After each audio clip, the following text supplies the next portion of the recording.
Hello folks, it's Maikeli7. I just wanted to start the video today. The topic is going to be a day in the life of Maikeli7.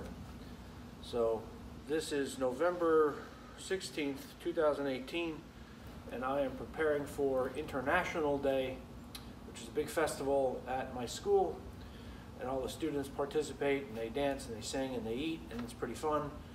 And I wear a kilt, you'll see that later on, so get ready for the fun. It has taken me about an hour to get ready because I had to find a bunch of stuff that I only use once a year, including this lovely vest. And so yeah, you're going to see some fun today. This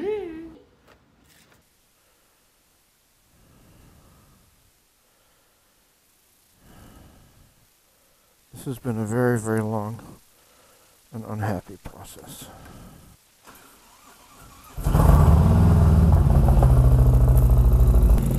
So it's the first time in a few days since I've started the bike, ridden the bike. You didn't see it because I did not record it. It was just for me. Alright, I'm ready. Look at them lights. All I've got on is a thin little layer of compression socks as part of my prep.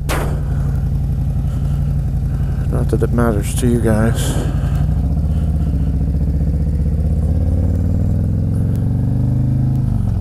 Alright, so let's get this party going, shall we? I'm riding to work once again, and the temperature is a brisk 44. I am not wearing the proper cold weather gear. Why? Well, because I'm having one of those discombobbled days. Have you ever had one of them? Where it takes you forever to do anything, and you get all confused and mixed up, and I had to put new laces on some shoes I'm going to wear later on today for the festival. I had to find the right laces, and I do them up a certain way. If anybody's into this, there's a way that you do up your laces that was popular back in England in the late 70s, early 80s, in the punk rock whatever scene. So I watched a video on how to do that a long time ago, and so that's how I lace up my Doc Martens forevermore, in the punk style, even though I'm as far from punk as you can get. So that took a while, and I had to put armor back in my jacket from my summer jacket, and that was a pain in the neck. But I'm armored up at least. Upper body. The lower body, no. I should have put on my leather pants, but I didn't. And it's brisk 43 now. It feels cool, but it's not terrible, because it's only a short trip to school for me, just 10 minutes. If I can't survive 10 minutes of this, then I shouldn't be out. So those of you who think, you know, oh, Maikeli7, you're such a badass because you ride in the cold. No, not really. No. Most of my riding is 10-minute jaunts to school. Maybe 20 minutes on the way home, but it's warmer on the way home. I mean, I have done badassery. I've done 127 miles in 20 degrees. But I was younger, and I had on a lot more stuff, and I don't do that all the time because I get aches and pains now. Old man, shut up. Alright, fine, sorry. So today I'd like to talk about an incident that happened to me, and I won't name names. I was on Twitter, and there was a post made by a friend of mine, and I thought it was kind of a what do you want to call it? Impolite post. But I didn't respond to the impoliteness of my friend. Didn't say anything about what my friend said, but I commented on the post that he was commenting on, which was about that shooting in California. There was a guy they were interviewing who had survived the shooting in Las Vegas, and now he's in this shooting in California, and he survived that too. So the comment my friend made was something like, well, maybe you shouldn't go to places that get shot up. And I thought, well, that's not very nice, but I didn't comment on that, didn't reply. I simply made my own comment, which is, the problem isn't the guns. The problem is the culture. You got to change the culture. And so my friend immediately started calling me a libtard, a snowflake liberal, anti-Constitution, Hillary lost. I didn't even mention Hillary. And I thought, oh, wait a minute, what's going on? And it was insulting. The language was insulting. So I replied, why are you being a dick to me? And of course I got more, you're a liberal, you're a libtard, you want to take away people's guns. So I reminded him that I am a gun-toting person. I have a concealed carry permit that I, worked to get. I am a member of the NRA. I support the Second Amendment completely. I'm a constitutionalist, so I believe that the way it's written is the way it is. And so Congress shall make no law to infringe the right of the people to bear arms.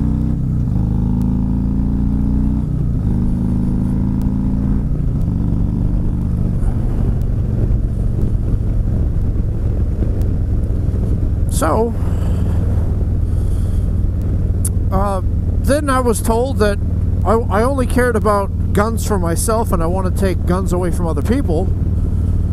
And so I replied, well, how is that the message you get from I am pro-Second Amendment? And I believe that people should be allowed to own guns. Not allowed. They should be allowed. It's their right. And I said the only thing I was talking about was we need to end this culture of I'm going to solve all my problems by shooting a bunch of people. This culture has become too gun dependent. I don't know why, but we seem to not we all, but people seem to think, well, I have a problem. This guy offended me, I'll shoot him. Or this guy beat me up, I'll shoot him. Or this guy cut me off in traffic, I'll shoot him. Or I don't like the politics of the day, so I'm going to shoot up an entire group of people. This mass shooting thing has been worse and worse and worse. It's happening like every 2 weeks now. And so something's got to be done. Now, did I just say that we should take away people's guns? No. Did I say we should pass any gun laws? No. No, I didn't say any of that. What I said was, or what I'm saying is, we need to educate people better than we're doing to be responsible gun owners. I think they should have gun safety classes for everybody. I think they should have those shooting clubs like the civilian marksmanship program back in the day, where people learn how to use guns safely. They understand what they're for and what they're not for. They know how to load them, unload them, point them, shoot them. They know the laws about when you can and cannot use a gun. I think that is a really good way to reduce this, because people have a great fear of guns. They have a misunderstanding of guns. They mythologize guns, and in some cases people fetishize guns. And so I think a good idea would be to educate people to demystify and de-fetishize guns. Did I say anything about a law? about you have to take a class before you get a gun. No, I never said that. Never ever said that. What I'm saying is we need to teach people not to be shooting up places and people for no friggin' reason. That's all I'm saying. I mean, we had plenty of guns back in the, you know, in the 20s, 30s, 40s, 50s. And if you look at gun violence, it's pretty much remained the same. The number of people killed by guns every year is between 11 and 12,000 people per year. And it's been that way for 50 years.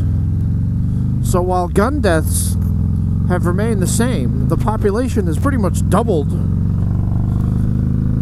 So per capita, fewer people are killed by guns every year, if you look at it that way. Yay, and the majority of the ones who are killed by guns every year are suicides. So, I don't understand how my friend was saying that I wanted to take guns away from anybody. I don't.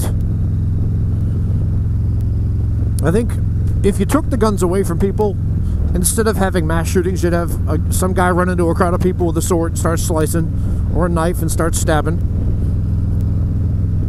It happens in other countries where they don't have guns, so you get these mass stabbings or bombings. I mean, it's not the weapon, it's the mentality of people. And I'm not saying crazy. I'm not saying it's crazy people, because, yeah, of course, there are crazy people. But I think there are people out there who don't know how to deal with anger or frustration. They don't know how to live in society. There's a name for it. It's called anomie. Anomie is when you feel like you're totally disconnected from everybody else. It's like you're an anonymous human and nothing matters. And that's not true. We live in a society. So my opinion is educate people better about how to live in society in a productive, healthy way. You won't end violence completely, but at least you might reduce some of it. People might say, you know what, using a gun is a dick move. I'm not using it. That's my take. But anyway, my friend blocked me because I give as good as I get. Let's put it that way. And I think it's a shame. I think my friend either misunderstood me or has kind of gone off the deep end into crazy town. I'm not really sure. But it sucks because I liked my friend. Or like my friend. But he blocked me. Oh well. Alright, this is Maikeli7. And the portion of the video where I do motovlogging is now done. You will hear from me in a couple of seconds here. You'll see my day as I go through International Day at my school. Ready? Hey folks, Maikeli7 here. This is my day. International Day Festival. This is the guy running it. Caniella 6759. There's the food. That's what's left of the food. As you can see, I'm standing in my kilt. It's a skirt. It's a kilt, you bastard. Anyway, so yeah. You see all the people dancing?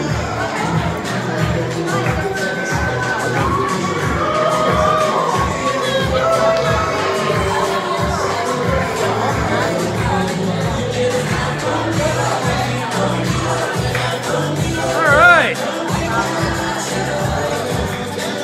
This is Maikeli7. I'll talk to you later. Alright folks, this is later on in the day. As you can see, it's quiet in here now. And I am almost ready to go home. It's now about 5 o'clock, 4:30, 5 o'clock in the afternoon. And the office is now quiet. About an hour ago, not even half an hour ago, there were probably about 10 people in here on a continuing basis asking for help with registration and student problems, like I can't register and this and that and the other. And so here I am back in my office, done with helping students, able to focus on making this video that I'm producing, which you're watching. It's on here on my computer on Camtasia. That's what I use. And in case you're wondering, what's your motorcycle camera? I use this one. It's the Cena 10C. It goes on the side of my helmet. So anytime you're watching video footage of me going down the road, this is what it is. And yeah, so gave you a little bit of a tour of my workplace. This is what I do. I am an administrator and advisor. And this is my personal stuff. Red Sox, baby. Kilkenny, Ireland. That's where my great-grandmother was from. And there's a map of all the countries that have been through my class. 156 countries. Imagine that. I've met people from 156 countries. Even met somebody, technically not a country, but somebody from the Galapagos Islands, which is part of Ecuador or Chile, one of those. Anyway, you can actually live there. There's a city there. So, all right. So this is Maikeli7 saying to you, yay. I'll talk to you later.